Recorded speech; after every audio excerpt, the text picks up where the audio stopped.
Welcome to WPVM series on elections in Western North Carolina. Today's forum is centered on North Carolina House Districts 114 and 115. Candidate for District 114, Eric Ager, and candidate for District 115, Lindsey Prather, are here.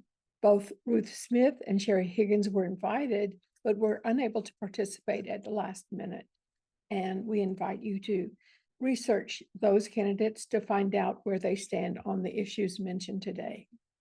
Dr. Chris Cooper is the moderator. Christopher Cooper is a Robert Lee Madison Distinguished Professor and Director of the Hare Institute for Public Policy at Western Carolina University. He also has a book coming out, Anatomy of a Purple State. Readers will be introduced to everything that has made North Carolina the most purple of purple states, from the state constitution and the influence of think tanks to the growing racial diversity of the state and the limitations on the governor's power.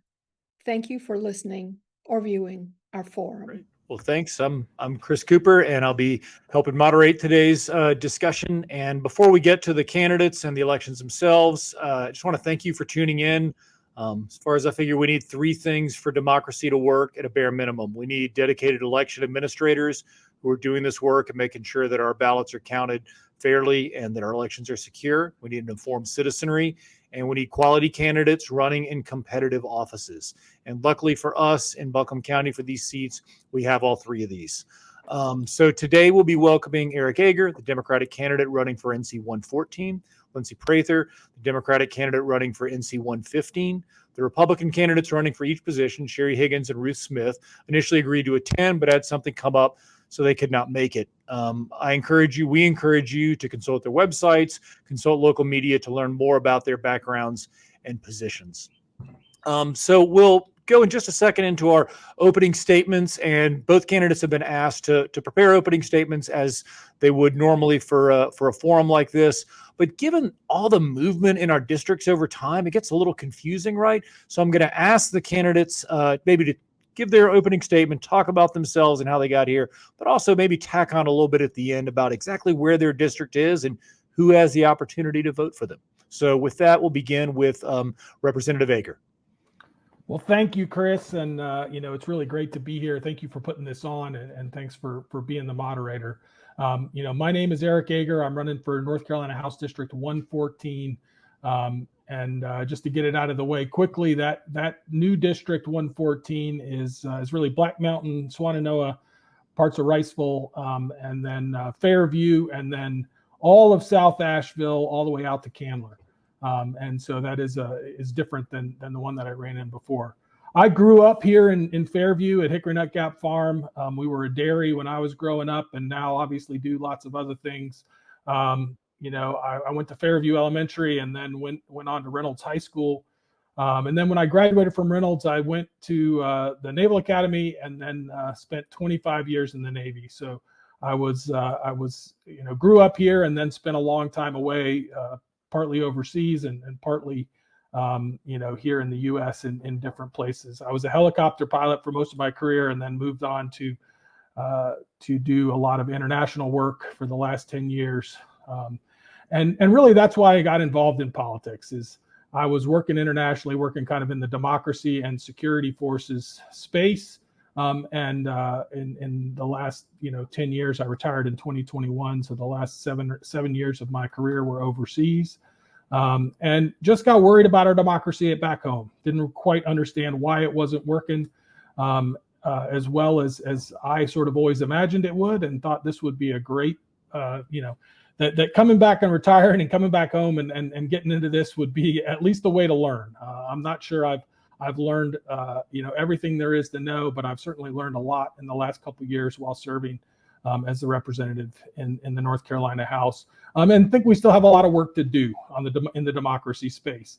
As you stated, one of the most important things is to have competitive races. And unfortunately in North Carolina, we don't have a lot of that. And that's primarily due to gerrymandering and really efforts to create uncompetitive districts. and it affects both sides.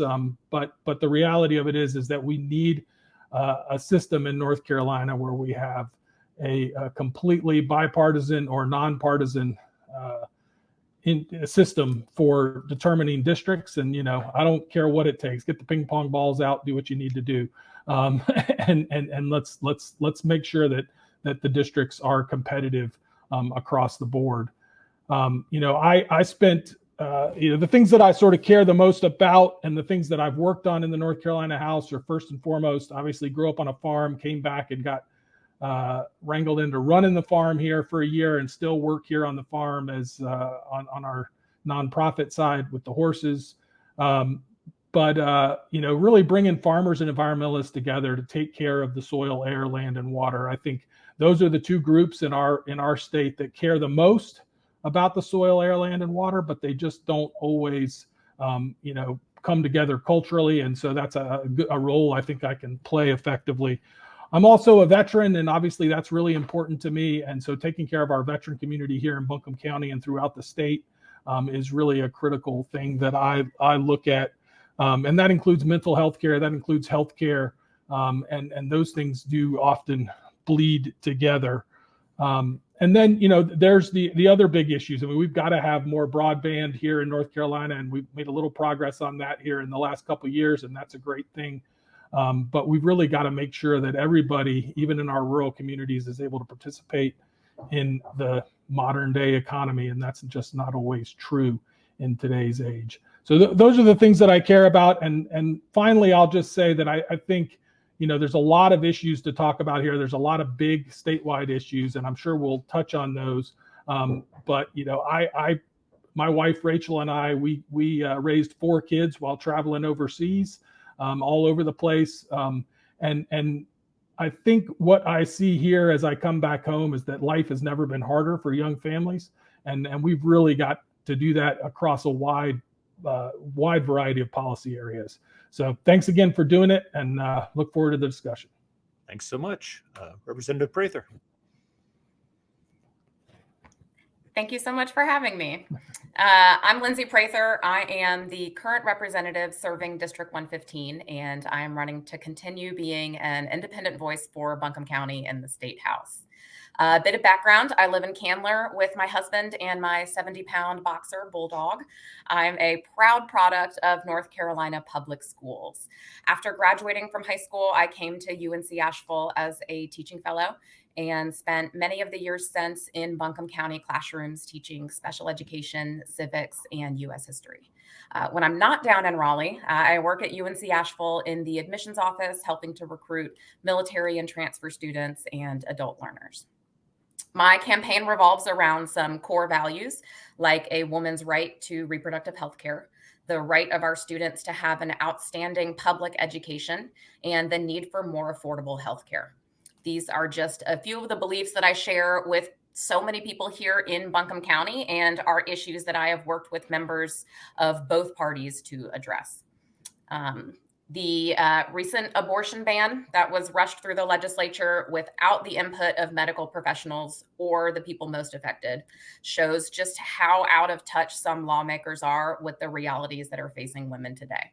Many of these lawmakers claim to stand for freedom, yet are all too willing to strip away a woman's right to make deeply personal decisions about her own health. These extreme policies put lives at risk and impose government control over what should be personal decisions between a woman and her doctor. As a former public education teacher, I have seen challenges and triumphs of our education system firsthand. I am passionate about ensuring that every student has the opportunity to succeed. From my early days in elementary school to my graduation from Western Carolina for grad school, the education that I received shaped who I am today. And it is that background that fuels my commitment to better public education for every child, no matter their zip code. Finally, affordable healthcare is an area that I'm especially proud of my bipartisan record. I worked with both Democrats and Republicans to expand Medicaid, helping over 600,000 North Carolinians get access to healthcare, including over 13,000 just here in our county. Unfortunately, here in Buncombe, especially over the last few years, we know all too well how important a quality healthcare system is to the community. So again, I'm Lindsey Prather. I am here to discuss the future of our community in North Carolina, and I look forward to talking about how we can work together to build a better state for all of us. Thank you. Thanks so much. So we'll stay with you, Representative Prather, for the first question. So both of you, as you know well, are running for re-election following a term in the General Assembly. I'm curious, and I think listeners will be too, what you learned during your time in office, right? How does the work of a member of the General Assembly differ from your expectations going in, and how is it similar? Sure, absolutely. And I would like to start real quick. I neglected to mention the district. So as I mentioned, I live in Candler. So when I won office in 2022 for the first time, my district was Western and Southern Buncombe County. So Candler, Arden, some parts of West Asheville, South Asheville, Biltmore Forest. The new district now, District 115, that people will get to vote for me this year on your ballot is mostly Northern Buncombe County. So we have some parts of Candler, pretty much down 151, and then north from there, Sandy Mush, Lester, Weaverville, Barnardsville, and then a little bit of Swannanoa and Riceville that I split with Eric. So what I have learned in the legislature, it has certainly been an adventure. As a former civics teacher, I had a good sense of what to expect down in the legislature, but I don't think that you can really know what it's like unless you're down there. There are a lot of things that I think have disappointed me. So for example, there's not nearly as much discussion about policies and how to compromise and how to get things done as you would hope there is in state government. Of course, I attend every committee meeting. I didn't miss a single vote down here during my first term. Have been very, very engaged and involved, but a lot of the decisions that are made are being made behind closed doors by leadership. And so I continue, of course, to vote the way that my conscience and my constituents want me to vote, to speak on the floor about issues and to work hard to push for things that are gonna help folks in Buncombe County. But a lot of those decisions are being made at the leadership level, and it's really frustrating because there's a lot of North Carolinians that aren't truly being represented down there. But I also learned that a lot of the votes that we take in the legislature are bipartisan votes. Probably most of the votes that we take down there are almost unanimous. So a lot of the things that we do, the good work of government, is stuff that everybody agrees on. It's really those kind of culture war and high profile stuff that the newspapers write about that people pay most attention to. Fantastic. Representative Ager? Yeah, that was a great, Lindsey and I had a great time learning this together. We sit next to each other in the North Carolina House, and so have had lots of discussions as we go through this. I think what I learned, a couple of other things are that, you really can help people. And so, I've really focused a lot on constituent services. You get down there bright and bushy-tailed as a newly elected legislator and realize that you're a freshman in the minority party and that it's really hard to get things done. But at the same time, you really can help people. People will answer your phone calls and answer your emails, and you can get people connected in your community, which I think is really a key component of a representative government. Is having that person who can connect people to the right places in their government and make their government work well. I mean, you can also build relationships, and again, it takes a lot of work, but you can build relationships across the aisle, and you can work to get things done, for your district and for the state. And in general, people will listen if you really work hard on that relationship. I do wish there were more forums, as Lindsey mentioned. I think we could do a much better job of having forums for discussion where you really kind of have an issue that needs to be solved, and then everybody brings their ideas to the table and has that discussion and then come up with policies that make sense. The current current Republican majority is much more interested in kind of doing things behind closed doors without much input from the other side, which I think is often a mistake.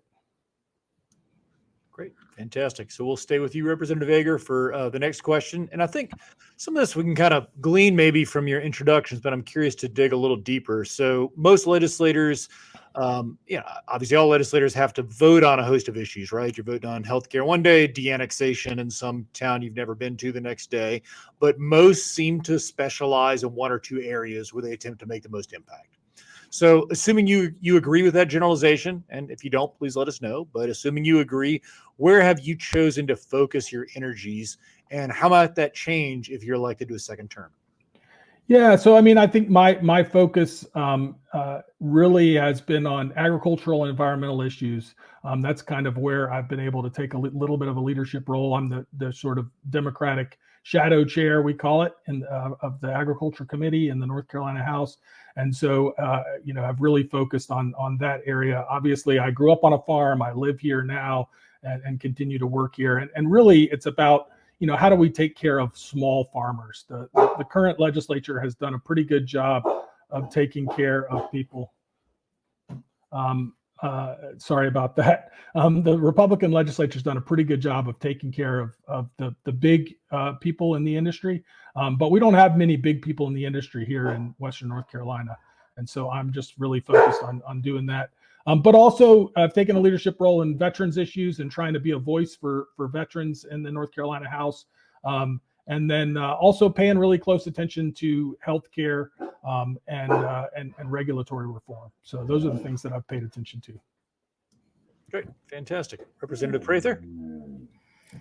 Yeah, so I did. We're gonna have to see that dog on camera at some point. I'll get him up here. So as I mentioned in my introductory statement, there are quite a few core values and issues that I have spent my time in Raleigh focusing on. One of those is, of course, is education. As a former public school teacher and current public university employee, I care deeply about education. When I was growing up in North Carolina, we had the best public education system in the South. And a lot has changed since then, and I would like to see us get back to that. So that includes everything from raising teacher pay to making sure that we have all the support staff and in the ratios that we need. So counselors, nurses, social workers, school psychologists, all of that. And just as a reminder, when we're talking about strengthening schools, we're also talking about strengthening communities, because in so many of our counties, that school really is the community center for that community. Of course, reproductive health care is important to me as well. I'm the youngest woman currently in the state legislature, one of a handful that are still of childbirthing age. And so this is very relevant and personal to me. I am very concerned that we are building a state where our daughters and nieces are going to have fewer rights than we currently have. So that's something that I've been very, very strong in. Of course, healthcare as well, but in particular, rural healthcare. I was very proud to vote for Medicaid expansion, but we can't just pat ourselves on the back and say we did it and then move on to a different issue. We need to make sure that people who have health insurance actually have access to healthcare providers. And so I've been working to try to incentivize folks to provide healthcare out in rural areas, and loan forgiveness programs for people that are willing to work in underserved communities to make sure that we're providing that healthcare, including mental health care. And then finally, transparency and accountability has been a big topic of mine as well. I am very passionate about good government, small d democratic principles. I was horrified this last term when our Republican-led legislature stripped away the public's access to legislative records. We as legislators are now able to sell or destroy or do whatever we want with our own records that the public should have access to. We actually earned the Black Hole Award from the Society of Professional Journalism for that bill. And so after that, I did file a constitutional amendment in the legislature to restore access to those records so that the public knows what our government is doing. Great. And actually, that's a perfect segue into my next question. So thinking a little bit about both your term in office. So I was going back and looking through bills you're primary sponsors of, and if my math was correct, none of those made it to the floor for a vote, right? Which makes some sense given the partisan realities of the General Assembly. So can you talk a little bit about your strategies as you think about what kinds of bills to sponsor, what kinds of bills to not be primary sponsor for, and what can we expect to see you proposing next term in terms of bills you would be the primary sponsor of? And so we'll begin with Representative Prather. I'm sorry. Awesome. Thank you so much. I appreciate it. So yeah, that's a great question, and especially relevant to those of us that are in the super minority party currently in the legislature. So I will say I did have one bill that ended up being sort of rolled into a larger bill. So that was my sponsorship of Buncombe County schools having the right to dictate their own school calendar.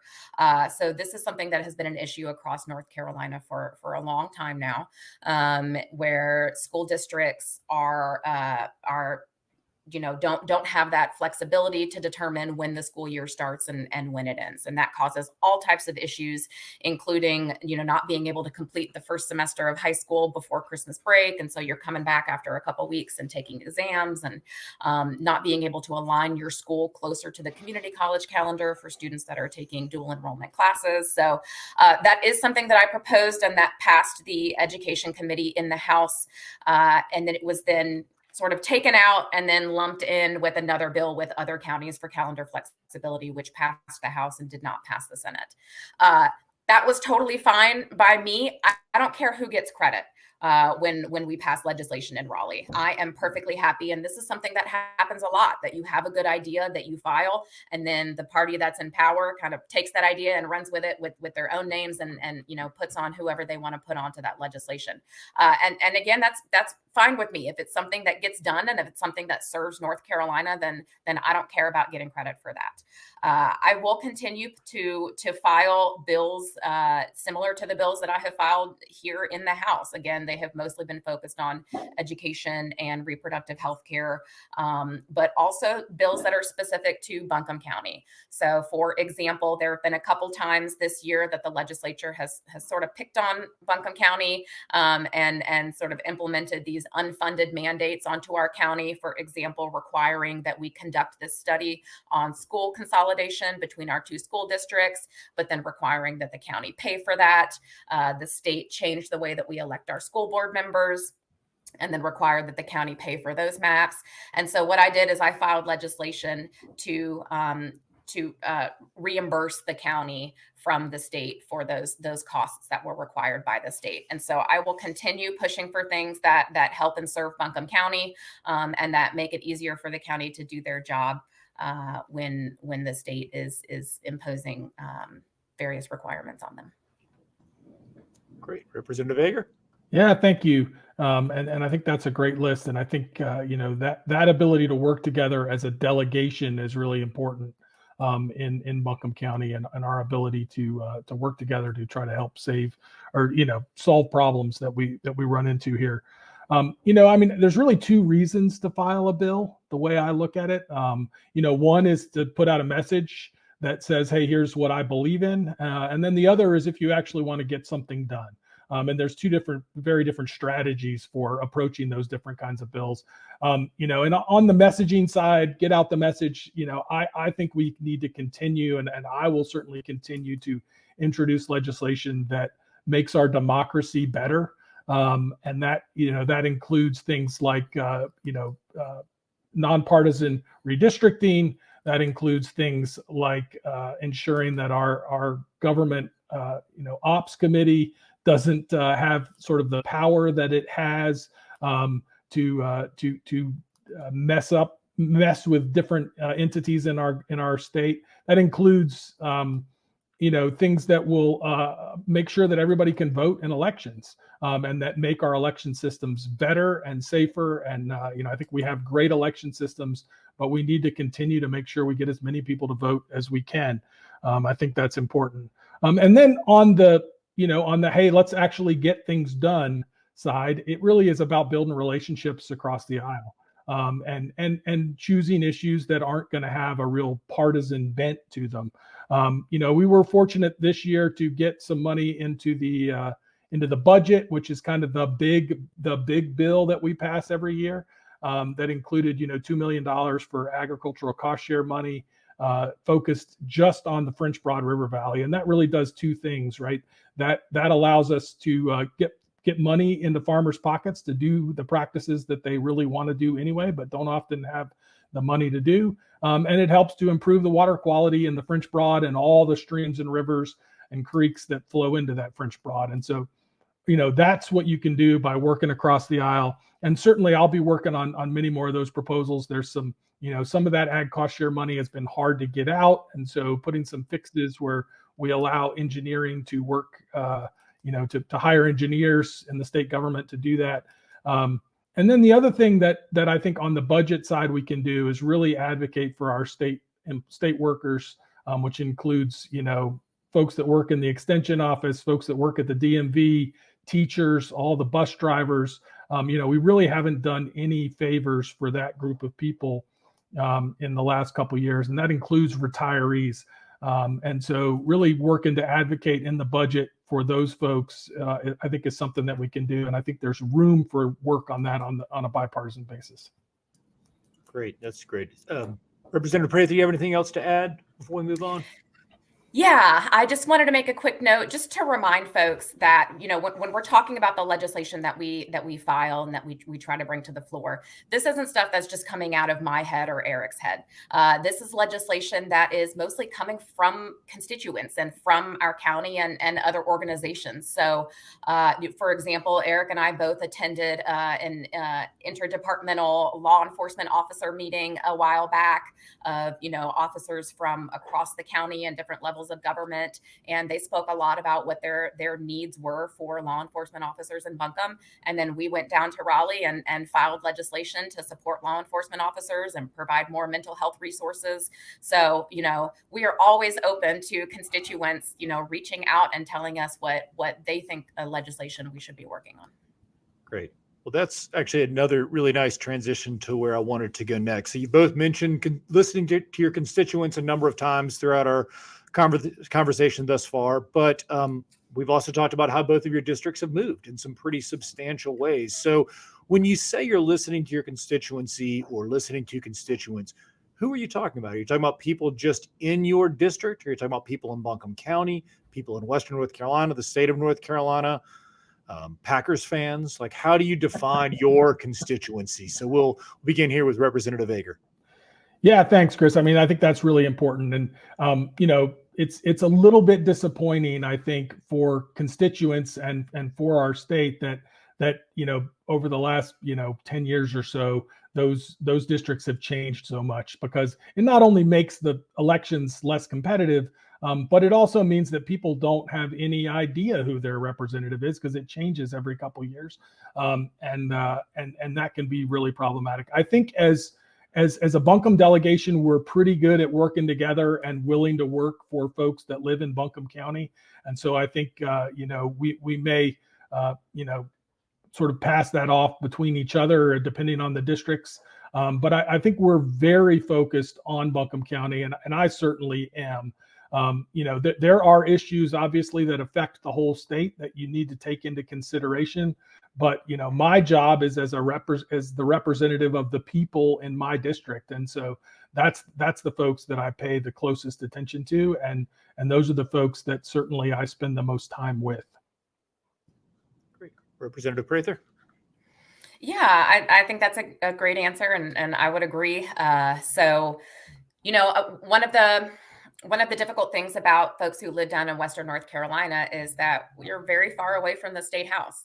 And a lot of times it can feel like, legislators maybe don't listen to you unless you're physically down there in Raleigh, making the public comment in the meetings, or, showing up at the rallies and things like that. And that's just not possible for most people that live out here in Western North Carolina. So you shouldn't have to drive all the way down to your state house just to get your legislators to listen to you.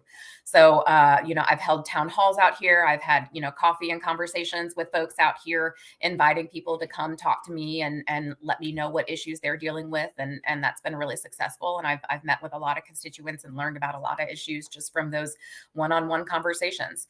I show up to as many community events as possible within the district just to make myself visible and accessible, and to, again, learn more about what's happening in our community. In particular, having a district that is so new, that has been a lot of my work recently, is getting to know the issues in that district. But again, Eric is right. I mean, we mostly focus on helping folks in Buncombe County. I mean, when somebody, and we get contact from constituents in all sorts of ways. Sometimes it is kind of those form emails where you sign up and it says, tell your legislator that they need to ban plastic bags, right? So you sign your name and then we get an email, and all those emails look the same. I do read those, and we kind of, I pay attention to how many of my constituents are reaching out to me about this issue. And so I can use that and get a sense of how people are feeling. But of course, we get individual emails and phone calls from constituents as well, looking for specific help on things. If it's something that I'm able to help them with easily, I'm happy to. If it's something that they really do need to connect with their own legislator with, then I will usually connect them with their direct legislator so that they can help their constituent. A lot of our work is kind of connecting people with, their U.S. congressmen or with other state agencies. And so it's not something that we're helping them with directly, but we are connecting them with the folks that need that help. And so I am all ears and always happy to hear from constituents and folks in Buncombe County. Great. Thank you so much. So we'll begin this one with Representative Prather. I think you'll agree, although feel free to disagree if you would like, but the Republicans seem like they are almost certain to be in charge of the General Assembly next session, right? The odds are definitely in that favor. Whether it's a supermajority or majority, we don't know. But regardless, it seems like they are likely to have at least a lot of power, if not the lion's share of power. So what is your approach to working with or not working with, depending on your perspective, what is likely to be a Republican majority? So for the people of Buncombe County, obviously. Representative Prather. For what it's worth, I agree with your assessment that likely the Republicans will still be empowered next year in the legislature, although I have a feeling they won't be in the supermajority anymore. But yes, so that's important. And, since day one, I have made it very clear that I am down in Raleigh for Buncombe County, not just for Democrats in Buncombe County. And so I think that attitude, I have made a lot of friends on the other side of the aisle. We have good relationships. We go out to dinner afterwards, or have breakfast before session. And so those relationships are important to me. But I think it's also important to understand that, my votes are always going to follow my values. So there are certainly ways in which you can compromise on maybe how a policy is implemented, or you can take a first step knowing that you're going to want to extend this policy later on to other folks, versus something like an abortion ban, which I'm just never going to vote for. And so, there's a pretty clear distinction. And I think I've shown really well down in Raleigh this last term that I am an independent voice. I have broken with my party on a few different things. I did vote for the resolution for supporting Israel after October 7th. I did vote against the sports gambling bill, which a lot of my party voted for. And so I'm going to look at every single vote individually, just like I always have. And I think I've really built a reputation down in Raleigh of being someone who is absolutely willing to work with folks on the other side of the aisle. In fact, I was the first Democrat to join a conference committee last year on I was the only Democrat on the UNC system omnibus bill. And so was proud to work with folks across the aisle on that. Great. Representative Ager. Yeah, I think that's really true. I mean, I also agree with your assessment that it's unlikely that the Democrats will take back the majority in the House, but I certainly do believe that we'll be in a very different position relationally here coming up in the next session, which will really change the whole debate. If we elect a Democratic governor and we're not in a super minority, that gives you the ability to say no, which is powerful. And that means that the conversation has to open up, right? They need to get Democrats to support anything that they're trying to pass. And I think that will give us a real opportunity to go in and say, hey, if you fix this bill to say this, then then we can support it. And I think that ability is a big change. But Lindsey's right. The relationships are what really matter, and there's so many things we do that support your constituents that really aren't partisan, right? They're not strong partisan issues one way or another. They're about sort of meat and potatoes. How do you get things done? How do things work in our state? And I think that those are the things that you can work on very easily across the aisle. And if you have the right relationships and people trust you, then you can absolutely get things done that way. And also, it's a long game, right? I think that's one of the things that I've learned down in the legislature is that, just because something doesn't happen in the first time you try doesn't mean you can't get there eventually.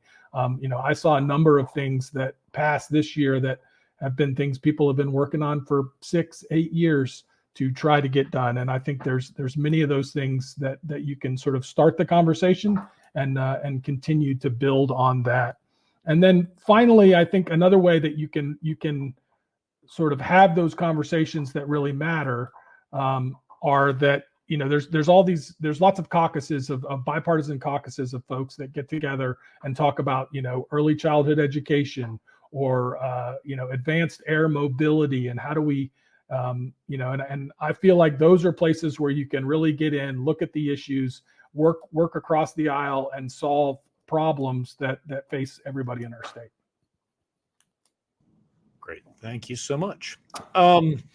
So we'll go to Representative Ager first on this one. And if you'd like to give equal time to your dog, since we heard about Representative Prather's dog before, feel free to do that at the beginning of this. But so we have talked and we'll continue to talk a lot about policy making. And I'll ask some of those questions in a bit, but as you both know and have, I think, teased a little bit, constituency service is a key part of what a legislator does. You've both been in office for a session. How do you approach constituency service? Do you have a philosophy of constituency service? And how would that feel if you were to be in office for another term? So Representative Ager. Yeah, well, my dog has now run off and is chewing on a bone, so that's good. Hopefully, Devo is a very young 2-year-old dog that gets excited about things happening outside the house. But just to get to that question on constituent services, and I think really my philosophy is first that you're always willing to listen, no matter what the idea is. I think I'm willing to listen and engage anybody that has an idea. And so I think that's very important. And then, the second part of that is really, digging into the problem, understanding what exactly people are struggling with. And it's not only with the government, it's with Duke Power. And, we've had hundreds of, requests and ideas from constituents over the last year and a half. But just this week had somebody that's trying to build a house in a part of Buncombe County, and and Duke Power told them that it's going to cost them $10,000 to put in a line. But then you can sort of go to the liaisons and work with the senior folks at Duke Power and say, hey, this really doesn't make sense. I'm not sure it was explained correctly. I think this person's getting bad information. And once you understand the problem well enough to convey that message, then often you can get changes. And it comes back, they can get their power in for no money and just pay for power like everybody else. And so it's really there's a lot of misunderstanding out there. There's a lot of difficulty in getting to talk to the right person. And that's really what you can provide as a legislator. I'm often surprised at how much impact we can have on certain issues. The other thing that I've worked on a lot in that regard as well is folks that are trying to, install solar panels or, work with Duke Power to get solar installations or to get data so that they can prove that their building is a green building. All these things that are a little bit confusing to maybe the customer service rep that they're talking to at Duke, but But if you can connect them with the right person in the organization, you can often get a much better outcome. Great. Thank you. Representative Prather. Yeah, so I really approach constituent services with the same philosophy that I approached being a teacher, which is that I'm a facilitator, right? As a teacher, you're not the holder of knowledge that you're bestowing upon your students, right? You're creating a situation and an environment where those students can be empowered to dig into that information themselves or to make those connections themselves. And so, as Eric sort of alluded to, and as I mentioned before, a lot of what we do when it comes to constituent services is connecting folks with the department that they really need to be speaking with. And so I work very hard. Nobody should be embarrassed at reaching out to the quote unquote wrong person. You shouldn't have to know whether that sidewalk in front of your house is state owned or city owned in order to get somebody to listen to you that it needs to be fixed. Right. And so, a lot of times folks reach out to me and it's actually their congressman or the DOT or even their city councilor that they should be reaching out to. But I always make sure to make that a smooth handoff to provide any information that I can at the beginning. When folks are reaching out about legislation, oftentimes it's legislation that I've already filed or that is already in the calendar. And so then I get the opportunity to sort of show them, hey, you can actually go to the NCGA website and see what bills are going to be discussed this week. Here's where you can find the people that are on the education committee. And so this is, there's how you can find their emails to reach out to them about this particular issue. So I really encourage constituents to dig in and try to use that opportunity to teach them a little bit about how their government works. A lot of folks don't know that you can pick up the phone and call your representative and ask them for help. And so, I'm always just encouraging folks to do that. Even if you're not sure if your state rep is the person that's actually in charge of this, go ahead and reach out to us anyway, because we are happy to send you to who can help. Great. Thank you very much. So as promised, we'll dip back into policy making a little bit in some specific policy areas. So we'll begin with Representative Prather on this one. It's another one you can feel free to disagree, obviously, but I don't think anyone that I've ever talked to would describe the healthcare situation in Western North Carolina as adequate. What can the General Assembly specifically do to help this problem? Yes. Love this question. So yeah, as everybody knows, we've had some big issues in Buncombe and Western North Carolina when it comes to healthcare, not just the Mission HCA issue, but we've had labor and delivery units closing further out west, and a lot of issues with rural access. So there's quite a few things that the legislature can do. As I said before, I was very proud to vote to expand Medicaid, but we can't just stop there. We have to make sure that we are, ensuring that there are healthcare providers actually there to provide the healthcare that people now have insurance to pay for. And so the legislature can continue working on that access to Medicaid. We can provide incentives, as I mentioned before, loan forgiveness programs for folks to encourage them to provide healthcare out in rural areas. Telemedicine is certainly a room for growth, but that doesn't do you any good if you don't have access to broadband internet.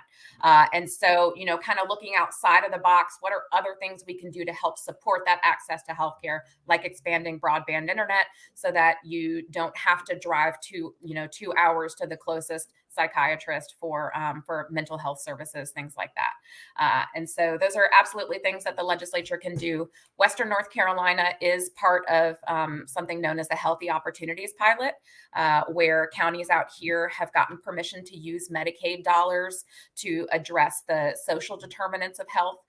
So, for example, if somebody doesn't have electricity, but they have insulin that they need to keep refrigerated, you're going to have health issues because you don't have power in your home. And so using those Medicaid dollars to help make sure that people's electricity bills are paid so that they can keep their medication cold and stay healthy.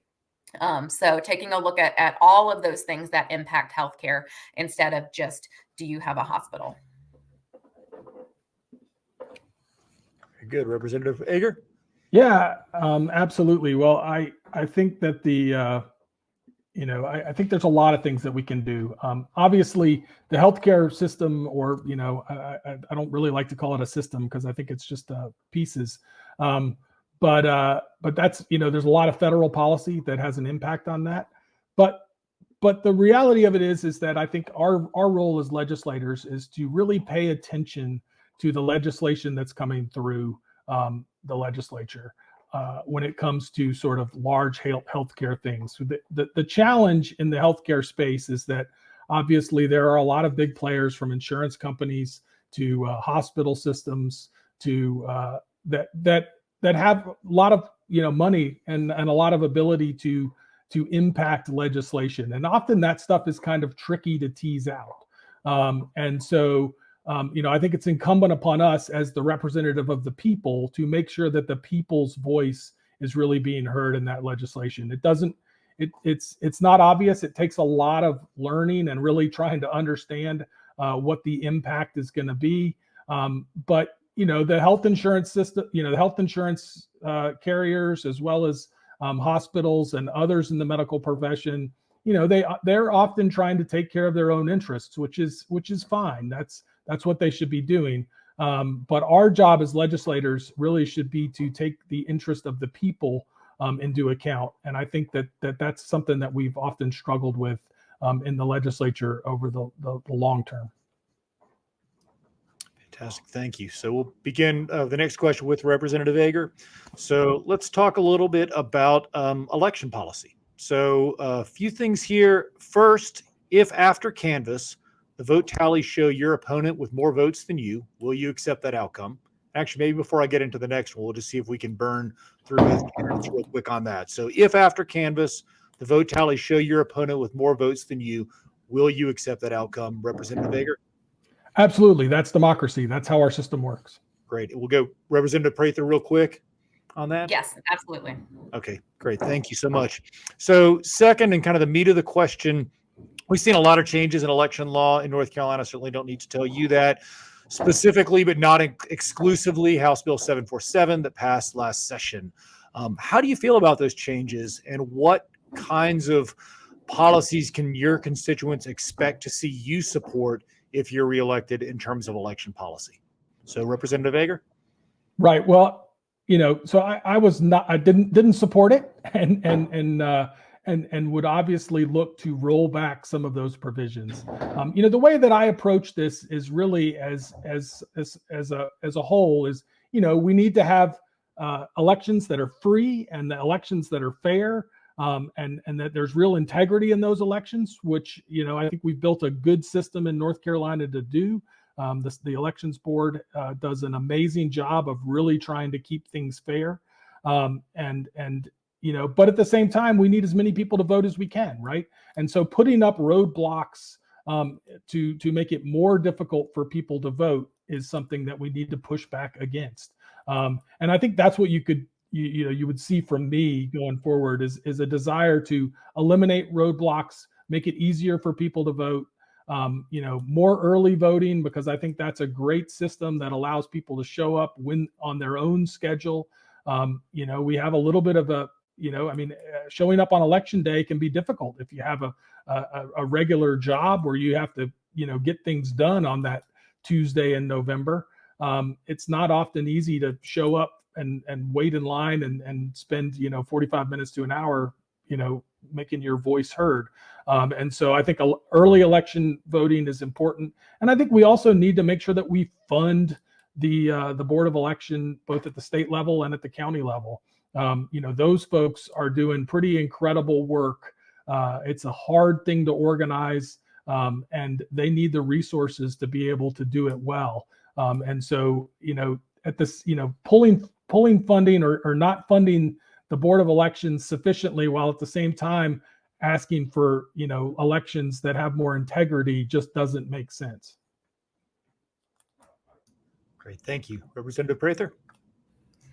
Yeah, ditto. Protecting the right to vote is fundamental to our democracy. I will absolutely continue to work on legislation and vote for legislation that makes it easier for folks to vote and makes it so that folks who have the right to vote are not being turned away from the ballot box. We have an incredible electoral system in North Carolina. We have a fantastic board of elections. We have a great director of elections. Our county boards are fantastic. We do elections really, really well in North Carolina. And I have full confidence in the professionals and the folks that run our elections here in North Carolina. I have attended multiple times the statewide North Carolina Trusted Elections Tour, and I'm just so grateful to these folks. They travel around the state. There's panels of experts to talk to community members. What do our elections actually look like? What does the ballot machine look like? Is it connected to the internet? It's not, by the way.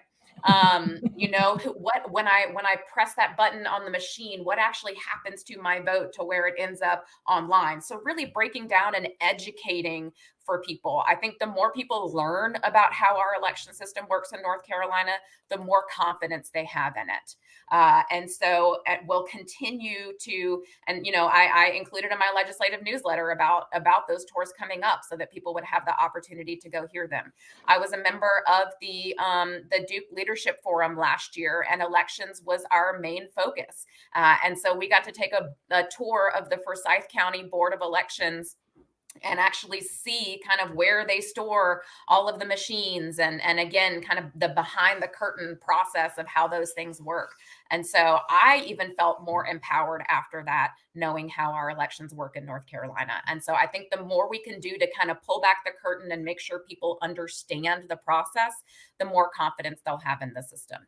But again, I will continue to vote for things that make it easier for people to have access to the ballot here in North Carolina. Great. Thank you so much. So we'll stay with Representative Prather for the next one. Affordable housing is often viewed as a local issue, right? So when we're having these same kinds of conversations with city council folks, with county commissioners, we're asking questions about affordable housing. What is the role of the General Assembly, if anything, in helping address this problem that is obviously very real in Western North Carolina? So Representative Prather. There is absolutely a role that the state legislature can play in affordable housing. And I'm so glad that this question came up, because a lot of people do think it's only something that a city council can do. So North Carolina at the state level has a housing finance agency. And it administers the Housing Trust Fund, which has not been invested in at the level that it should be over these last few years. So what they do at that level, they help provide funding and loans for affordable housing projects across the state. They help provide funding for basic repairs for homes to help people stay in their homes. They prioritize military veterans and people with disabilities so that they don't have to find a new place to live, but they can help them build a ramp or, make basic repairs to plumbing and things like that. So, it's not just, it absolutely is building more housing. We have to build more housing. We have to raise the housing stock. But we also have to make sure we're doing things to help people stay in their current homes so that this problem doesn't just grow more and more and more. And so that's certainly something that we can do. We need to be working closer with local governments. A lot of local governments are kind of slow on this issue. And I think one of the big reasons for that is because you have a lot of folks that might show up at a city council meeting and sort of argue that they don't want this development near their neighborhood, and that's going to push back projects further and further, when sometimes that development just needs to happen. People have to have places to live. And so we are absolutely working with local governments as well. I'm on the local government committee in the legislature down in Raleigh to make sure that they're getting the support that they need. And in some cases, maybe we as the legislature can kind of take the blame on what needs to get done so that the local government can still have a good relationship with their community, but that we're making sure that housing is being built. So we're looking at zoning ordinances. We're looking at requirements for affordable housing projects, things like that. Fantastic. Representative Ager. Yeah, thanks. I think Lindsey did a great job of covering it, but we absolutely have to, better fund the Housing Finance Agency. It's that's where the money comes from to finance a lot of these projects, and we have to do a much better job of advocating to get that funding into that agency. And then I think the other thing, and this it can be a little bit controversial, because I think both Lindsey and I are absolutely believers that local, we ought to push decision making as far down on the local level as we can. But it is really difficult for city councils and for boards of commissioners and counties to make a lot of these decisions. I'm a big believer that we've got to increase density in the places where we already have density. And a lot of times zoning makes that really difficult. And when you have difficult zoning in sort of the heart of a city, or in parts of a city where people can walk to things and people don't have to get in their car to go everywhere, it tends to push people out to where the regulation is easier to manage. But that doesn't put us in a better place long term in our communities. I think we're much better off if we can continue to build density within our cities, and not build sort of these big apartment complexes far away from anything, where people still have to continue to drive and do all these things. And the other thing that we need to do is encourage a shift. I think we need to encourage a shift to people being able to buy apartments, right? We tend to think of apartments as apartments are for renters. But that doesn't have to be true. I've lived in lots of places in the world and have seen lots of different models on how that can work. And so people ought to be able to build equity at the same time while living in an apartment. And I think that's something that we can probably work to facilitate through the legal structure in North Carolina. And townhomes and duplexes and Right. all of that missing middle. Yeah. Great. Thanks so much. So for the last question, just kind of curious if there is, and I hope there is, one good idea that you've taken from the other political party. One idea where you say, the Republican Party maybe think about this issue in a new way, or realize that this is a place of commonality. So sort of one good idea that you would highlight from, in your case, both the Republican Party. So Representative Ager? Yeah, I'm trying to think of one. I mean, I think the best idea and the important idea that the Republicans have brought to the table in a lot of cases is this idea about how we need to manage our fiscal house well. Sometimes there's a desire, and certainly it can be easy to say and do on the minority side. But I think what we have to do is you have to figure out how much money's coming in and how much money's going out, and you have to manage that well. Obviously, we have statutory requirements in North Carolina that require us to balance a budget. But I think they've done a pretty good job of making sure that we maintain our reserves. In the end, I think some of the tax policy is going to put us in a bad place going forward, and so I would like to see that changed. But I do think their focus on fiscal stability is very important. Great. Thank you. Representative Prather? So I have a very specific example. One great idea that I came around to in the term, my last term this session, was this idea of having career development plans for students starting in 7th grade in middle school. Now, initially, when I heard about this, I started getting worried about tracking the German model. You got to pick your job when you're in middle school and you got to stick with that until you graduate. So I had a lot of concerns about it, but learning more and kind of digging into what that would look like. And it is going to put some more work on teachers and counselors in the schools to help students with these plans. But I think it's really going to help sort of expand students' imagination of what their options are after they graduate. When I was graduating school, I had a list of like a half dozen jobs really that I could picture myself in. All right, you can be a doctor, you can be a writer, you can be a teacher, you can, go to the military. And yet there's so many other options out there that kids don't know about. And so I like that idea of empowering kids to dig in a little bit more and start thinking about their future at that young age.